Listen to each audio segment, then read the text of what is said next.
Cara legal, bacana, todo mundo gosta de você. E aí a empresa que você trabalha fica com a imagem manchada, suja na praça. Será que isso vai atrapalhar você? Então se inscreve aqui no canal que eu já te conto.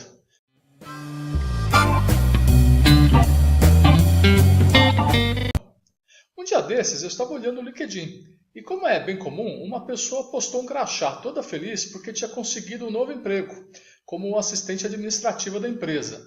E aí, entre muitos parabéns e congratulações, ela também recebeu críticas e comentários não muito agradáveis. E por quê? Porque ela começou a trabalhar em uma das unidades da Vale, isso mesmo, da Vale, antiga Vale do Rio Doce. Orgulho nacional, uma das maiores empresas brasileiras, líder mundial da produção de minério de ferro, mas que nos últimos anos também foi marcada por dois fatos bem graves, que foram o rompimento das barragens de Mariana em 2015 e agora em janeiro de 2019 a de Brumadinho.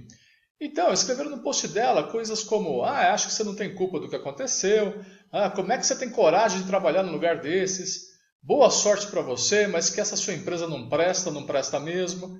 Tenha muito sucesso nesse lugar que não respeita nada do meio ambiente, e assim vai. Isso me fez lembrar de uma situação de uns tempos atrás, em que conheci uma engenheira civil que estava há 4 meses desempregada. Ela havia sido demitida do Odebrecht. Contou que quando a chamavam para fazer entrevistas, os recrutadores já vinham com piadinhas do tipo: mas você não está lá na Lava Jato não, né?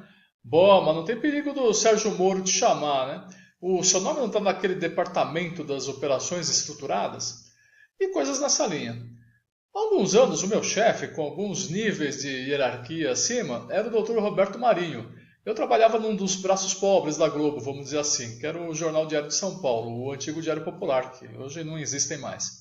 Como no meu cartão de visita vinha escrito em letras garrafais Empresa das Organizações Globo, era comum você chegar no lugar e ouvir: nossa, você é da Globo, hein? Todo poderoso. Jornais da Globo não prestam, é tudo comprado. Eu não sei como é que não fecha a Globo, estão com aquela dívida enorme e não pagam o governo. Que mais? Quer saber? Eu detesto novela. Bom, eu achava até engraçado, né? Primeiro porque eu não trabalhava na TV. Eu não era jornalista, nem ator ou autor da novela. Ou seja, eu estive sempre bem longe do Projac. E a gente pode lembrar de outros casos, como o do segurança do Carrefour de Osasco, do outro segurança de um Extra do Rio de Janeiro, os vídeos que viram e mexe circulam na internet sobre as mil utilidades da Coca-Cola, ou sobre como são feitos os sanduíches do McDonald's. Agora, o que vocês acham? Será que o valor de um crachá da Petrobras foi diminuído por causa dos escândalos dos últimos anos? Eu acredito que não. A realidade é a seguinte: trabalhar na Vale, na Odebrecht, na Petrobras, na Globo, é o sonho de muitas pessoas que querem fazer carreira em grandes empresas. E essas empresas, elas empregam milhares e milhares de pessoas, fora os empregos indiretos que geram.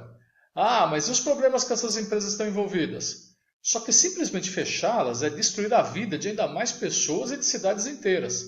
Como diria o Paulo Francis, o dia em que a Globo e a Petrobras saírem do Rio de Janeiro, acaba a cidade. Vocês estão vendo agora, né, com a história da Ford fechar a fábrica de São Bernardo, o impacto que vai acontecer na região. Ou seja, as pessoas físicas inocentes não podem pagar pelos crimes praticados pelas pessoas jurídicas. Então, que a polícia investigue, que a justiça condene, tanto civil como criminalmente, as pessoas físicas culpadas.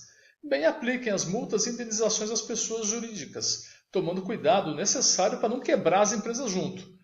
Pode parecer insensibilidade da minha parte, mas é pragmatismo. A vida tem que continuar, fazer o quê?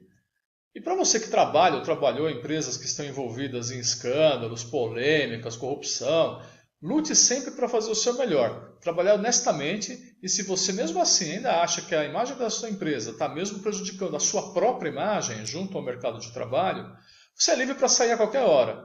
Saiba que sim, muitos chefes e recrutadores vão fazer essas piadinhas que eu falei no começo. Mas é aí que você tem que se impor e, na sua entrevista, mostrar que você de fato é uma pessoa séria e competente, mas principalmente sem cuspir no prato que ainda te alimenta.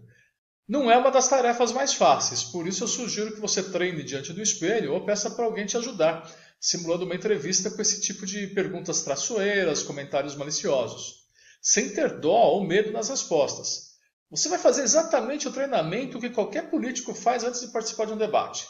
Você vai ver que, falando sobre os seus méritos, você vai conseguir demonstrar suas qualidades e o bom recrutador saberá te selecionar, independentemente se você trabalha ou trabalhou em uma empresa que passou ou que está passando por problemas de imagem.